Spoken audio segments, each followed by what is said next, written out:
Bonjour et bienvenue dans la dernière édition du Catch-up de l'industrie de cette semaine où nous vous présentons toutes les nouvelles de l'industrie rapportées par LeapRate. Je suis Jessica Volker. LeapRate vous apporte la nouvelle que Gulliver FX, la société FX réglementée auprès de la FCA et appartenant à Yahoo Japan Corporation, a annoncé qu'après le 8 mai 2015, il suspend son service de plateforme MetaTrader 4. Mercredi, le 1er avril, était le dernier jour quand Gulliver FX a accepté des demandes d'ouverture de compte. Le seul service de Gulliver FX est à MetaTrader et la société FX demande maintenant les clients à les contacter afin de retirer des fonds. Les clients doivent fermer leur position et envoyer des demandes de retrait des soldes de leur compte de trading avant 20h50 GMT le 8 mai 2015.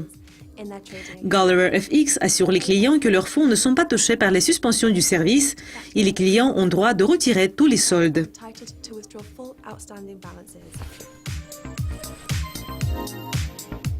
Le magnat des affaires Ted Sagi est en train de restructurer et de combiner une quantité importante de ses avoirs en ligne à l'aide du plus grand fournisseur de logiciels de jeux en ligne, Playtech plc.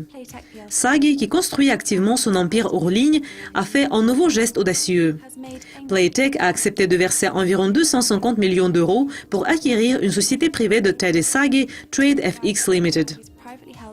TradeFX a des revenus d'environ 87 millions de dollars et ses principaux actifs, c'est SafeCap basé à Chypre qui fonctionne sous un certain nombre de marques de commerce, y compris Markets.com et 24Winner.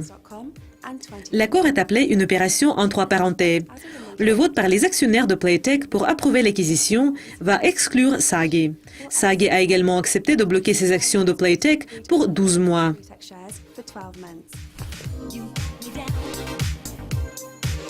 Ed Miliband, souvent appelé Red Ed, présente sa politique finale de gagner le vote. Donc, qu'est-ce que le gouvernement socialiste va signifier pour l'industrie FX de Londres? Les entreprises FX institutionnelles de Londres génèrent chacune plusieurs milliards de dollars de volume FX par mois. Le fossé économique entre les grands quartiers financiers du Royaume-Uni et les zones dépendantes de l'État a entraîné des hésitations dans le Parti travailliste. Cependant, ceux qui considèrent que la Grande-Bretagne représente actuellement un pays divisé sont encouragés à envisager l'expansion de la division si le Parti travailliste prend sa position proposée, ce qui rendra Londres peu attrayant pour ceux qui font progresser le capital. Dans le cas du secteur de trading en ligne, ce n'est pas pertinent. Et les leaders prospères du secteur financier de Londres ont le choix. Ils peuvent déménager dans une autre juridiction, restant toujours leaders mondiaux de l'industrie à Londres, mais sans leur présence permanente. Cela pose la question si, compte tenu des plans de Red Ed, les grandes banques et les entreprises FX vont garder leur position. Et compte tenu de ce que la nation a un large secteur public dépendant des impôts de ces sociétés, Londres va-t-il devenir peu attrayant du point de vue financier?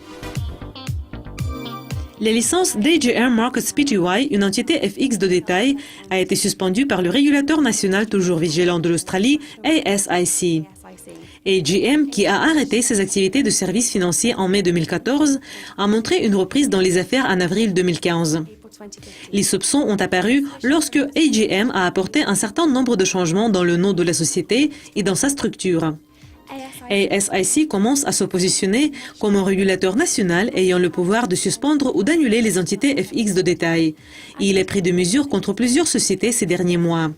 Les restrictions ont été faites en matière des sociétés comme Mornac FX et Walt Market a été fermé et son administrateur unique a été retiré de l'industrie des services financiers. C'est tout pour le dernier catch-up de l'industrie de cette semaine, mais restez à l'écoute la semaine prochaine pour apprendre plus de nouvelles présentées par LeapRate.